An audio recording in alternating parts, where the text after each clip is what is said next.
In today's world, the first look at a superhero costume can be the most important part of building positive buzz, or having fans write the project off completely. The first look isn't always the final verdict, whether it's a costume that brings the comic book version to life or changes it completely. But sometimes, the fans' doubts are proven to be a good sign. Either that, or they never know how awful the reality of the costume really was for the actor.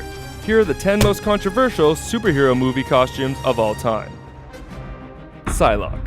Since her debut in the Marvel Comics, the mutant Psylocke's willingness to show some skin has turned just as many heads as her psychic blade, so when X-Men Apocalypse put Olivia Munn in basically the exact same outfit, some eyebrows were raised. Munn made sure the character's costume wasn't just meant to get fans drooling, and with the addition of some flesh-colored latex covering the edgier areas, audiences can decide for themselves. Captain America. Steve Rogers got a clever costume design during his World War II days, recreating the color scheme and red and white stripes without actually looking too silly. But that changed with the Avengers, with Cap's colorful mascot outfit justified by claiming the public might need a hero who was a little more old-fashioned and cheesy. Fans were fine with it, since the movie itself was a hit, but the costumers might have heard some criticism, since every single Cap costume since then has been an update of the original style, basically asking all of us to forget the Avengers look ever happened. Green Lantern. Almost every practical comic book costume gets a little tweaking thanks to the digital arts, whether it's CG capes, added effects, or tech. But with Green Lantern, director Martin Campbell made a bold choice, to go with nothing practical and make the entire suit a digital creation. The idea that the Green Lantern ring made the suit from pure energy is faithful to the comics, but the end result turned almost everyone off the movie, especially the mask. And when your star actually has the body of a comic book superhero, why waste it? Well, that's good advice. As an added bonus, Ryan Reynolds has claimed that the mock-up suit was so hot, it must have been made of actual woven misery. Catwoman. From the first look at Halle Berry's Catwoman costume, every moviegoer knew the movie was going to be a disaster. Aside from looking ridiculous in general, the amount of skin being shown had critics enraged, pointing out that the version of Catwoman in Tim Burton's Batman Returns was actually more seductive, showing no skin at all. Meow.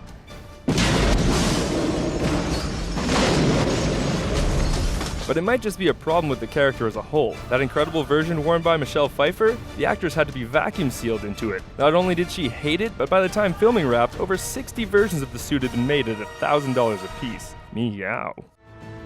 Quicksilver. No movie superhero proved you can't judge a book by its cover like Quicksilver in X-Men Days of Future Past. Where the Marvel version of the character stuck to the slick style of the comics, Bryan Singer went in a different direction. The metallic jacket might have fit the 1970s setting, but from the moment the silver wig and goggles hit the internet, fans went crazy, claiming it to be the dumbest design of the entire franchise. Even actor Evan Peters wasn't sure it would work, but the character wound up a fan favorite, goggles and all. Batman. When director Joel Schumacher took over the Batman series, he decided that The Dark Knight needed some flair.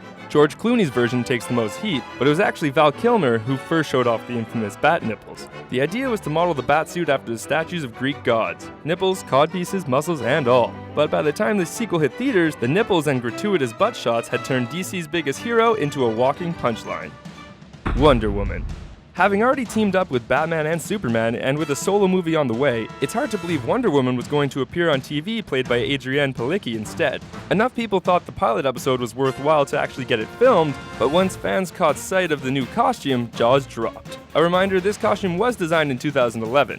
Fans would have debated even a perfect Wonder Woman costume, but the spandex pants and glittering gold left no doubt. The pilot would wind up not going to series and basically embarrassing everyone else involved. Batman. Christopher Nolan's take on Batman might be seen as brilliant now, but following on the heels of the bat nipple suit, a batsuit that was actually practical and realistic seemed like a risky move behind the scenes. One by one, every feature of the batsuit, from grappling gun to wings, had to be justified, to the director and in the movie. For Christian Bale, the commitment to realism meant he couldn't turn his head while in the suit, and the materials left him with intense headaches. Who knows, maybe Bale's raging headaches is what made Batman Begins such a hit. Harley Quinn. The Joker's girlfriend has usually courted controversy with every one of her outfits, showing more and more skin in cartoons, comics, and video games every year. With DC's Suicide Squad, the filmmakers designed a new look keeping her modern blue and red color scheme intact, and sticking with the short shorts and stilettos too. Actress Margot Robbie mainly complained about being soaking wet in just a t-shirt and shorts, unlike her co-stars, but claimed the sexy style was what made Harley tick. Whether or not the audience will buy it remains to be seen. Deadpool. We couldn't discuss some of the most hotly criticized superhero costumes without addressing the mother of all mutant mistakes, Deadpool from X-Men Origins Wolverine. Even now, it's hard to know what filmmakers were thinking, giving Wade Wilson optic blasts, retractable swords, and the ability to teleport without even giving him a suit, or a mouth.